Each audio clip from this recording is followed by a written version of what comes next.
Hello and welcome to What Makes a Difference. So what we're talking about today, Rich? We thought we'd talk about psychological safety. Mm. Yeah, say that with a mouthful. So go on, give us a definition of psychological safety.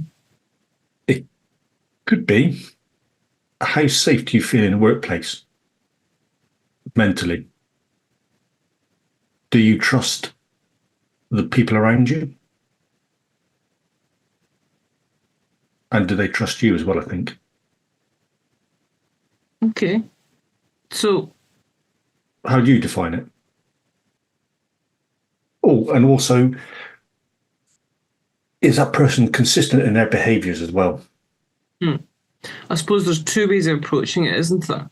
There is, what is it when you are psychologically safe? Or there's the concept of psychological safety, which for me is the capacity to be able to be authentic, to air concerns and know that that won't be detrimental to you or anyone else, Mm-hmm. to be able to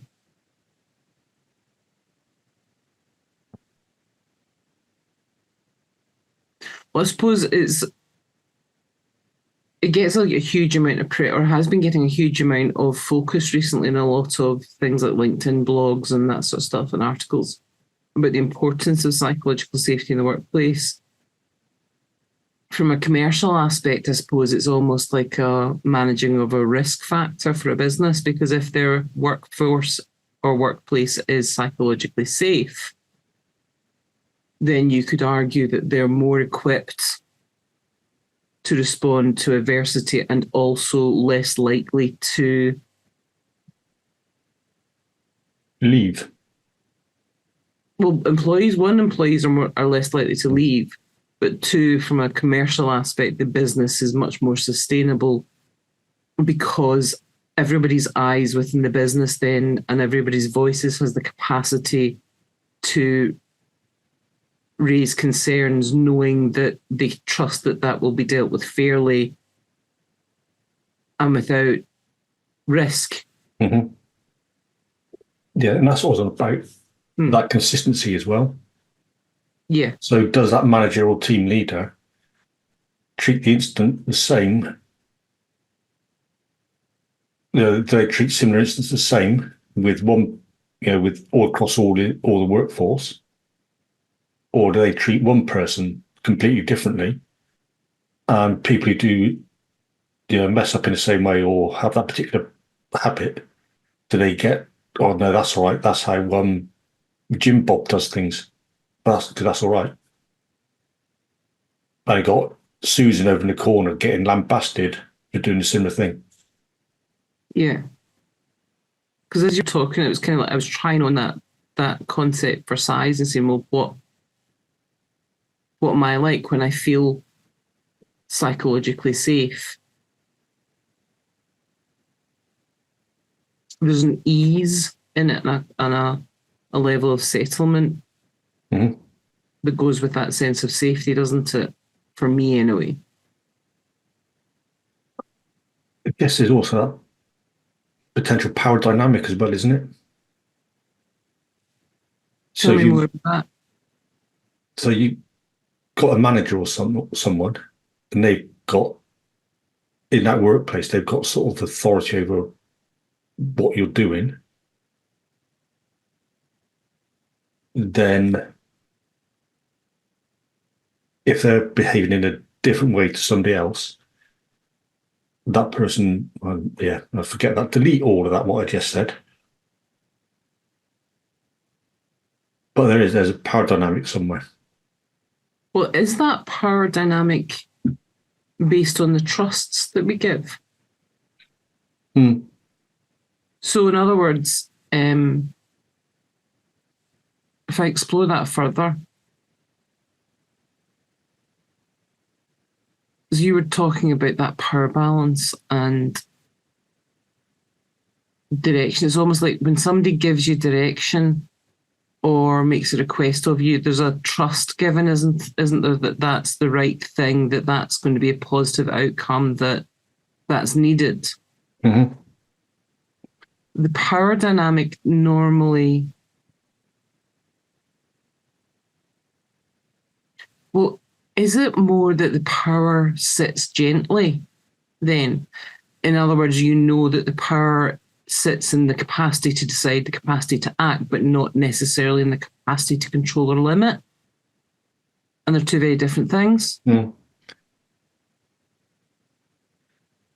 Well, you know, when people say, oh, the boss wants to have a word with you, Mm-hmm. people tend to go, oh my God, what's going on now? You know, I'm in trouble again. Mm-hmm. Yeah. So they can revert to that school child state because they're going in front of the headmaster or headmistress. Because generally that's what it is, isn't it? You're there for bollocking rather than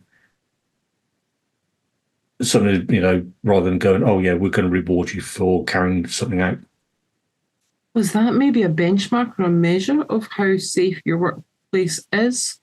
Because if that's the response of the majority of people, then that would imply that there's an anticipation of a negative outcome from that conversation.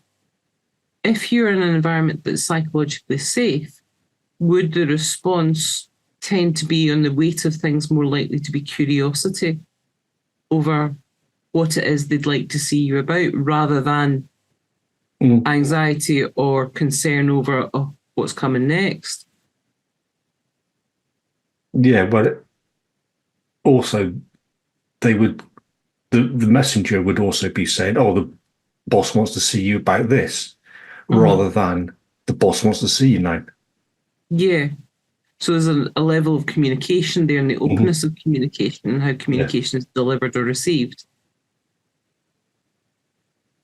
Because when I also think about the places or the times when I have felt unsafe psychologically, what goes with that is it's almost like my weary radar shoots off the scale. Mm-hmm. And the level of second guessing that happens then also gets incredibly high. Yeah. And in those situations, I'm less likely to be forthcoming with my ideas, my opinions, or my concerns. Yeah, because you're searching the back of your mind, aren't you? As what have I done now? Well, either what have I done now, or well, effectively, it's a negative outcome, effectively you've been ambushed,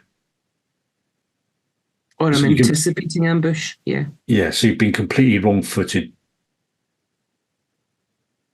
You're out of kilter, out of balance, because you're not sure what the hell's going on.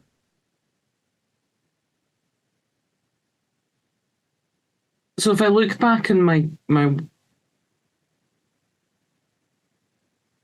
experiences, there are some people that I've worked with in some businesses where maybe with my team or my line manager, I felt very safe. Mm-hmm. You could be quite candid, you could be very forthright, you could share your views, you could have a difference of opinion, and it would be met with curiosity and exploration. And you still had that level of respect that recognised that maybe somebody else in those situations had the right to make the final decision, but you had a freedom of expression. Yeah. Trust. The places where I felt most unsafe tended to be situations where my trust had been broken or my expectations had not been met or very, very much unmet. That would also be, I guess, is people taking decisions out of your hand, making decisions for you rather than you making decisions yourself. So if they have a huge company reshuffle and alignment, that's all taken out of your hands, so you have no control over that. There's potentially very little input, or if you do put input and they completely ignore what you're saying, then again you can feel, how do I fit in here? I'm not valued. I'm not being listened to. Or I'd learned that no matter what I did or how I operated, or what I said, there would always be a negative outcome in some shape, way, or form. Yeah. So you go in expecting the negative, not anything else, because there's not an acknowledgement of anything else other than the negative. Mm-hmm. Well, one manager I had, he turned around and said, we're never going to employ people from who are ex-forces ever again. I'm never going to have them in my team ever again. Mm.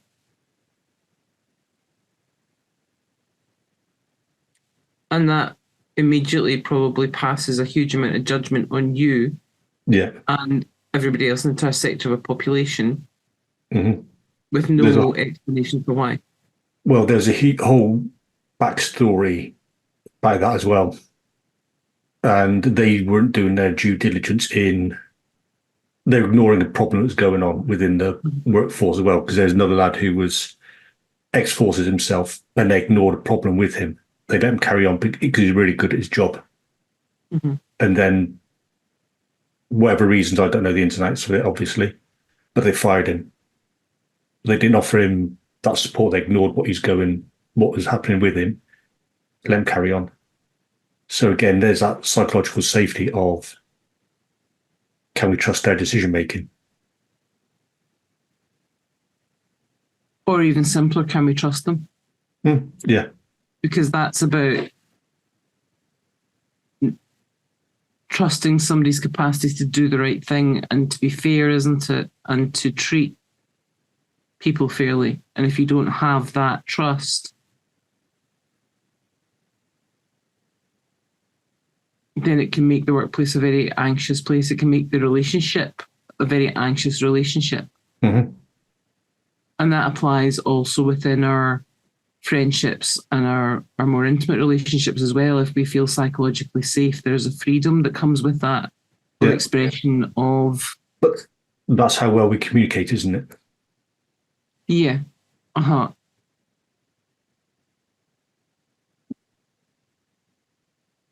And what boundaries are we setting? So the better we're able to communicate with each other, the more psychologically safe we can be.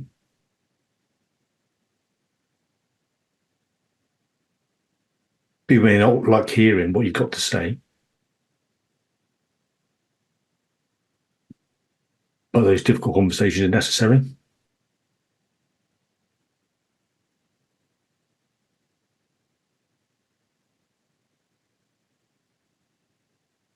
I'm going to circle back to your use of the phrase power dynamic, because I think it's actually very accurate, because there is a power play at play there, isn't there?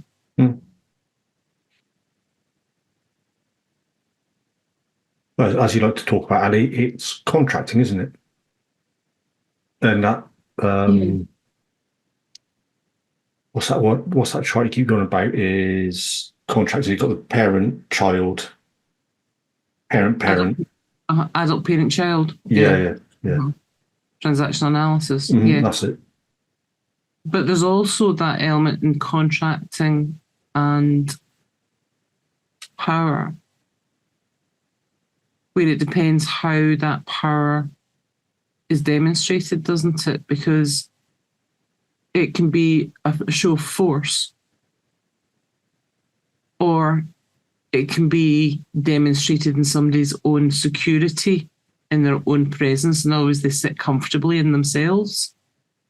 So the people I've felt most comfortable with and most safe with are the ones that have no need to demonstrate that they are more powerful than I am, because it just never enters their head that that's a challenge. Instead, they sit comfortably in their own presence, and as a result are able to be more open in the exploration, be more open to communication. Their communication in general tends to be much better as well, because they'll ask more questions rather than jump to some assumptions and decisions. But the threat doesn't have to be obvious. There's that implied threat as well. Well, sometimes the more covert the threat is, the actual more unsettling it can become, because, again, that means that they're literally saying to you, or the ambush awareness goes up. It's just you don't know what direction it's going to come in from, but you know it's going to happen. So you end up, I suppose, as I like to say these days, gaslighting yourself. Well, yeah, it becomes almost self-perpetuating. Yeah, but the level of things, because you're second guessing what's going on. But what that does to you is there's a level of anxiety that goes with that is incredibly damaging. You know, your sleep pattern goes to shit, your anxiety levels spike. You might find that actually emotional regulation goes off the charts or becomes much more problematic and challenging just because you're in high alert, you're in fight, flight, freeze all the time.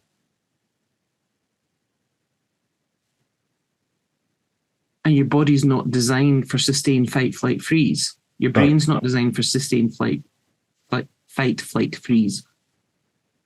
No. That was only a temporary measure to get out of a situation or fight in that situation. Yeah, it's designed to get you to safety, but if you're stuck somewhere where you can't get to safety, where you don't feel safe. Yeah, so you've got all those distress hormones raging through the body and they can't shut off. Yeah. Now, in a work environment, that can lead to a whole host of issues, everything from disengagement to almost over-engagement, the covert opposite, which is that sort of hurtling towards burnout in an attempt to kind of overcompensate. Or it can lead presenteeism, yeah. Yeah. That's how you say it. It can lead to a whole host of issues, but it also means, though, that it fractures team dynamics too. It can fracture relationships within the team, not only on a kind of like direct report line, but across the piece as well. Because if the whole team is experiencing that, then it almost then starts to overlap to everybody else because everybody's on high alert. They don't know who to trust. Yeah. And again, we've talked about it before, is that fitting in then as well, isn't it? So if you're on that high alert, you're not able to go and integrate fully into that team because there's not that trust or that psychological safety with them necessarily.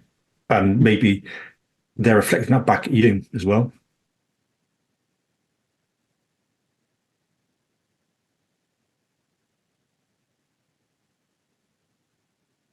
So you get pushed out to one side. I think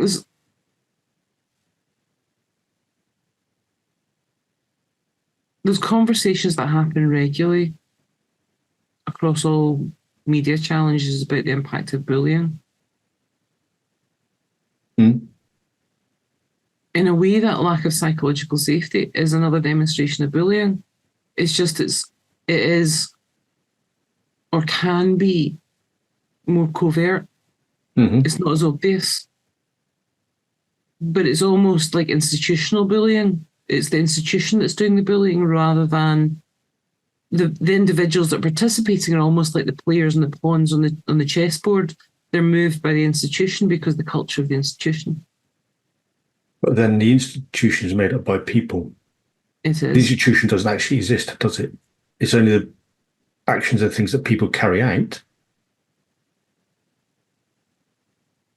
And I suppose that's our desire to conform, isn't it? If we feel unsafe, then we will model our behaviours with those or we're more likely to model our behaviours in those that are likely to allow us to fit in, to not draw attention, especially if we are feeling unsafe. So then you get that almost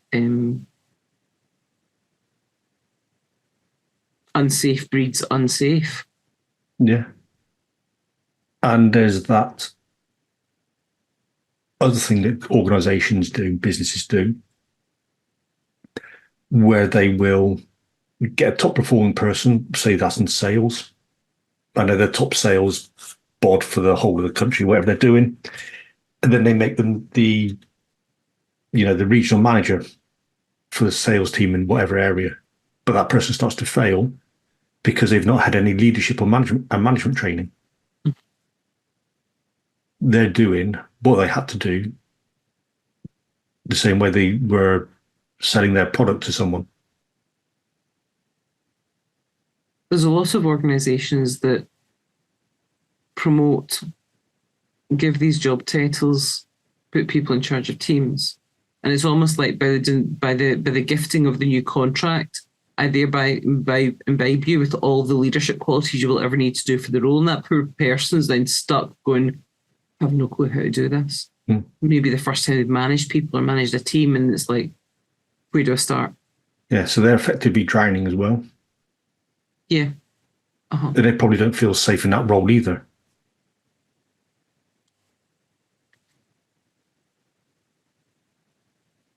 I think the people that I've worked with that probably have made me feel most unsafe, it tends to, if I reflect on that, come from a place of their lack of safety. So yeah, that follows. You could, so it's almost like a symptom of their own insecurities, or their experience that says this is how I demonstrate that I am in charge. So that's either poor leadership, where they haven't been shown any other form of leadership, so they don't know that there's another way of doing it, or their own insecurities mean that their own sense of lack of safety then magnifies and is reflected in you. Yeah, and they've probably read Machiavelli, or the only quote they know of him is better to be feared than loved. Well, I remember working with one line manager where I knew that, and it was one of those ones where I knew that no matter the level of my performance, it could be recognised by others within the business, but it would never be recognised by them. And in fact, it was almost like the exact opposite, where you would be giving a review of the project or whatever that you were doing. Everybody else was giving you the recognition, and my line manager going, well, that's all very well, but there's a lot of things you could have done better. Well, that's fine, but let's have a look at this instead. And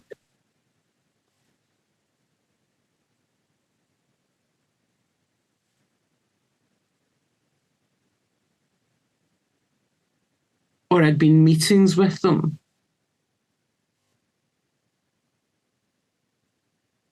And I remember one manager where it was one of those interesting ones where I was in a meeting with my current line manager, and my previous line manager was there as a stakeholder. And at the end of the meeting, because at every point I'd put across, my current line manager had literally gone, well, no, that's not what you're going to do. And I'd literally cut it dead. My previous line manager pulled me aside at the end of that meeting and went, are they always like that with you? I went, yeah. And they're like, wow. I'm like, But nothing was done, nothing was said, nothing was flagged. So that meant that literally I was in a situation where the content of the meeting was designed to literally strip any capacity to act.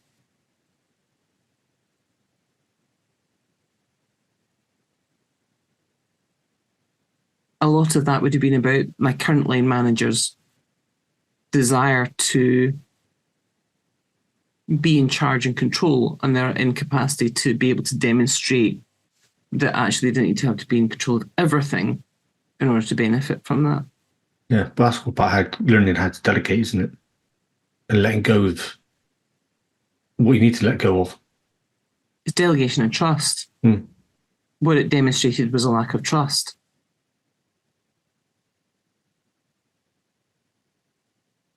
But the problem with that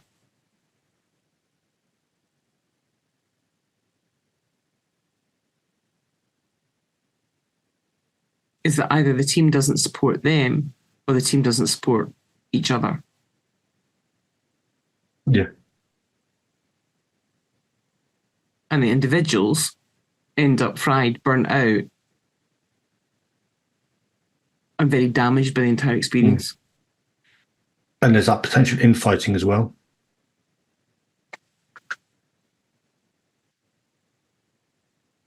So you will have one team member who says, this person did that when they didn't. because it was somebody else. It might have been their friend or a colleague, their workplace best mate, who did that thing rather than the other person. And so you get all these accusations, infighting, backbiting, carrying on.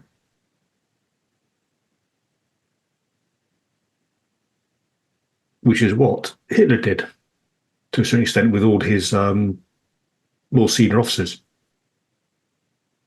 So he'd play them one off against the other, and then they'd fight to get his attention. They'd fight to be into that, that inner circle.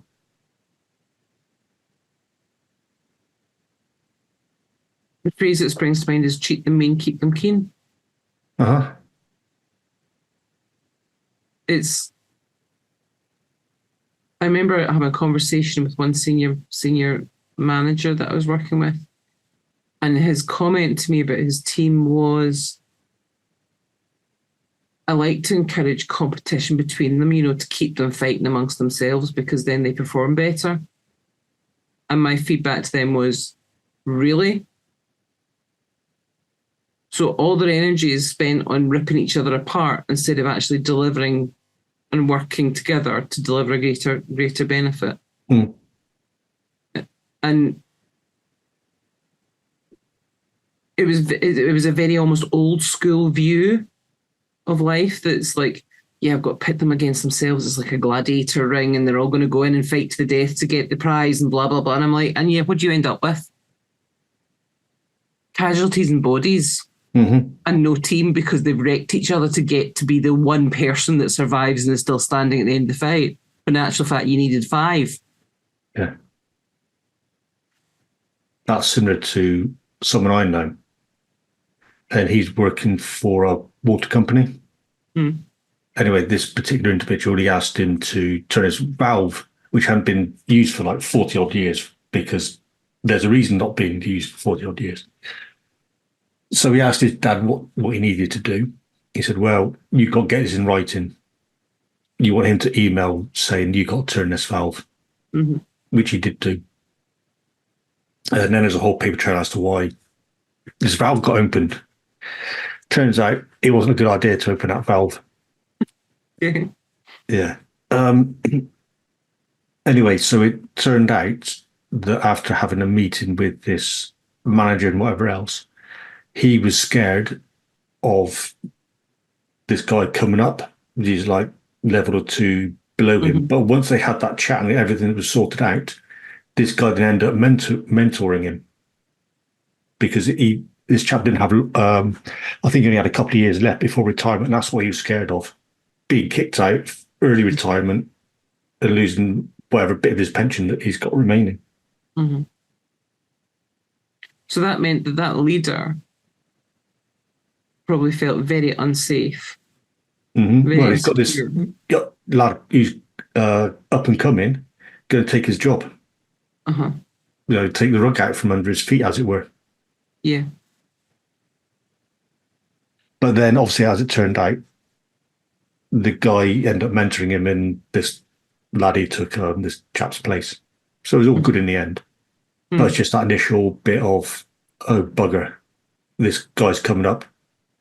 Then I can see, I got the warning lights, and I'm potentially kicked out of a job. Mm-hmm.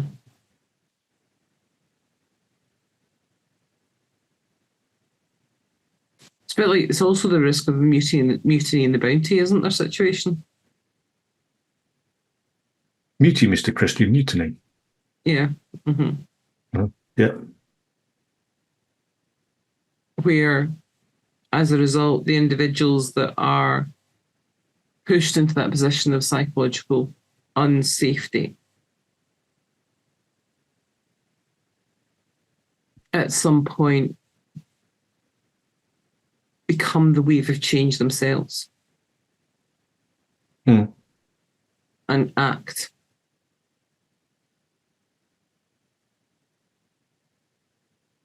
That depends. Unfortunately for them, they had one of the world's best navigators at the time, didn't they? On that dinghy. Well, yeah. Who was that? On the rowboat. There were Captain Bligh, mm-hmm. obviously he was pretty good at navigating, but I don't know the name of the chap who was world-class navigator. And they managed to get to, I can't remember what it was now, but there's a little island that was inhabited. So it was about 40 days, I think, on board this rowboat to this island. Then they managed to hover along it to get to the UK, where obviously all the mutineers got their comeuppance, as it were. Mm.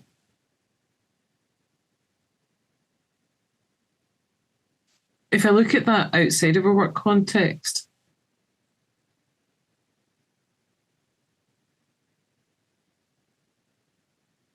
it breaks relationships. Mm-hmm. It breaks relationships in work and it breaks relationships out of work.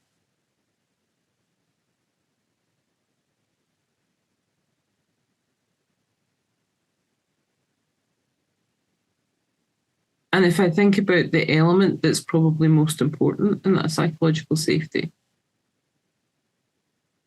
is trust.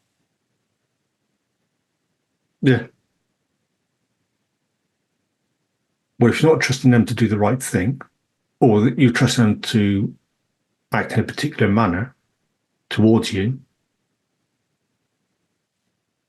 then they're not, that person's potentially not ever going to be trustworthy in your mind, are they? We make predictions about future events. It means all your actions are coming from a point of defense. Hmm.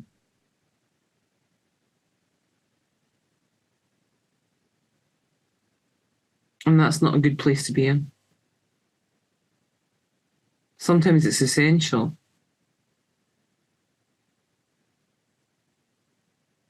But in order for progress to be made, you can't constantly sit in defense.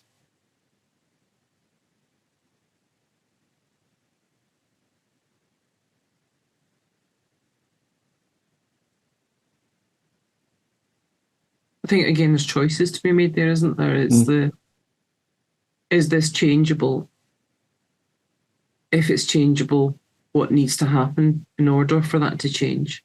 Yeah. Is that possible? And I'm sure a lot of people listen to this will recognise that I don't know how much happens in the civilian workforce, but within forces, a lot of people hide behind their rank as well. Mm.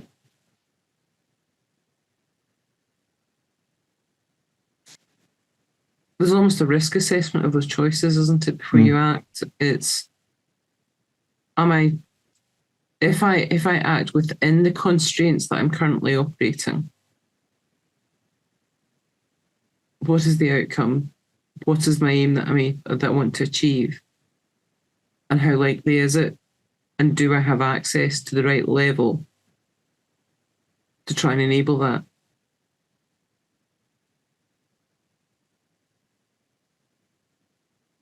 The other choice is to remove yourself from that situation. Mm-hmm. Yeah, sometimes you can't, due to the nature of the work or the working environment. Sometimes you can, sometimes you can't.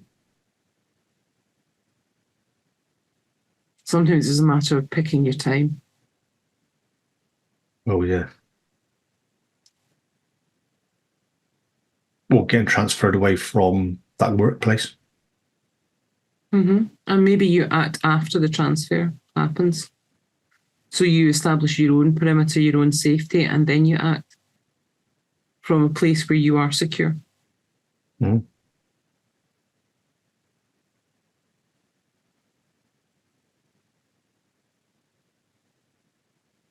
But I think it's vastly underestimated is the importance of that. I think people talk about it like a concept. And the minute you conceptualize it, you kind of rip out the guts of the emotional impact of the people when you're in that situation. Well, it's for people, as you mentioned earlier, cheat mean and keeping keen. But it's important to recognise how debilitating that can be. How emotionally and physically exhausting it can be when you're stuck in that situation where you are constantly unsafe. Yeah.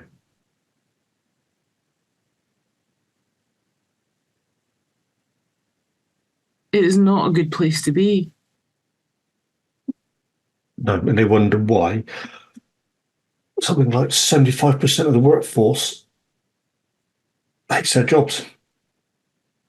They go there because they have to, or they believe they have to. Now, that could be everything from the commute, that could be from what they thought the job was going to be and it's not, or more than likely, it's potentially from, as you mentioned earlier, the culture of that workplace and the management.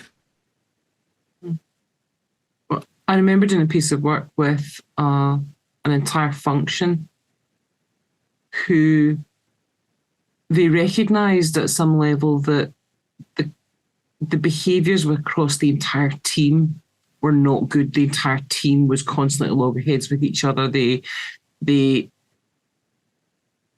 bitched about each other. They moaned constantly about each other. I mean, it was just a never-ending tirade of complaints and problems and issues and conflict. And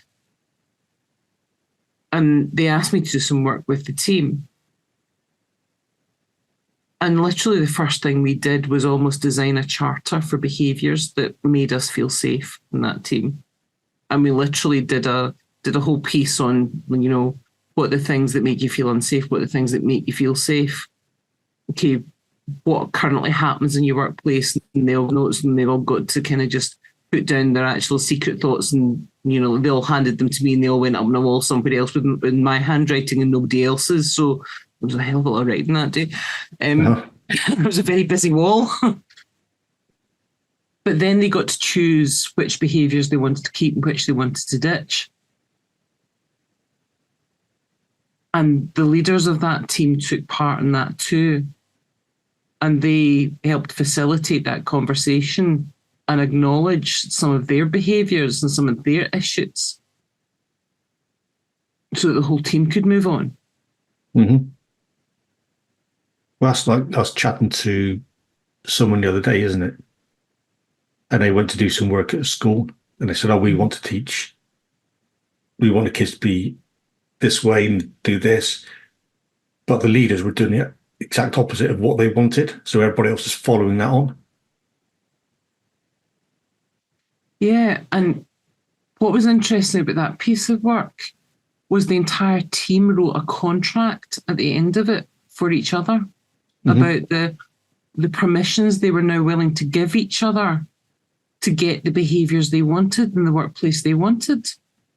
And it was little things like, actually, no, they gave each other permission to say, actually, that's just gossip and it's not beneficial. Can we find a kinder way of saying that? You know, so they took this, they put it in their workspace and they displayed it for everybody to see, the behaviours they didn't want, they were moving away from, and the behaviours they were moving towards, and the charter and agreements they'd made about what they could and couldn't say, how they would operate with each other, what they would call each other out on, how they would call each other out, and what they would move to. It was an incredibly brave thing to do. Yeah. But the level of openness in that team afterwards, because they rewrote their contracts. So that psychological safety, they then had that almost the initial stages of dipping their toe in the water, of testing it out to go, actually, can we all trust this? But because they were all trusting it together, it made it a bit safer. It wasn't one person acting in isolation. No. It was everybody acting. Well, everybody's then in that rowboat, aren't they, heading the same direction rather than rowing against each other?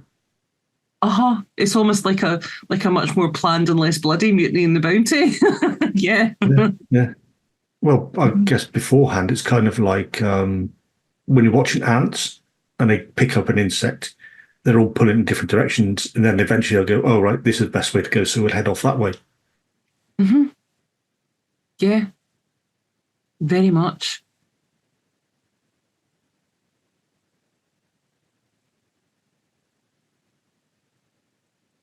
What are your key takeaways, Ali?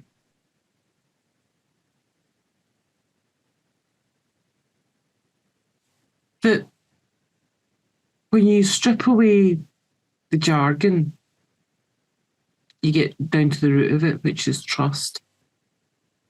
It's a bit like trust and faith. Are they one and the same thing? Maybe trust in the outcome, trust in the positive outcome, because you can trust in the negative, trust in the positive outcome, trust in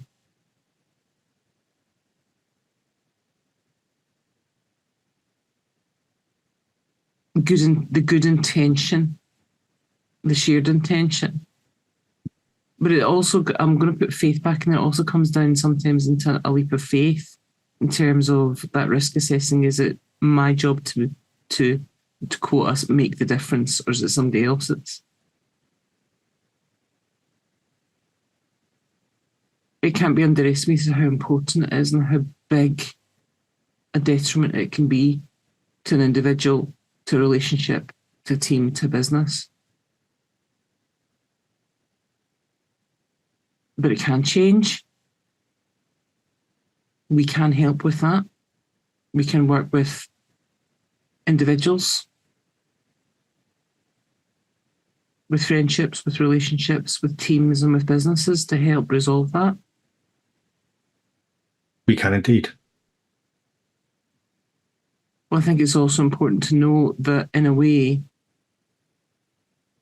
that is an injury. And in its most toxic form, it can also be bullying. Well, there's bullying, harassment, intimidation, all goes into that, doesn't it? And that's illegal. Mm. And it's an environment that nobody wants to stay in. No. Well, that leads to that person potentially being isolated from the rest of the workforce. So they're not fitting in, as I mentioned earlier. Mm-hmm. So what's your takeaways, Rich? Takeaways are,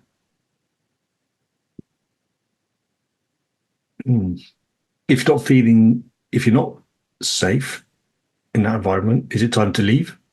Mm-hmm. How can an organization or the people within an organization communicate better? Could they build a charter like what you did?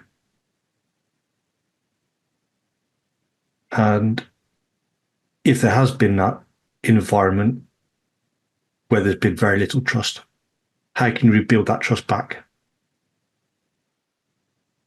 And what would that look like? So again, if you do want to work with us, then you can drop us an email that's in the show notes. And you can find our podcast on Spotify and YouTube. And we also got LinkedIn and Facebook pages as well. And probably the majority of other podcast channels too. Yeah. So thank you for listening. And feel free to add any comments, any questions. We always love to hear you, and we'll get back to you with our answers. Yeah. Thanks very much. Thank you.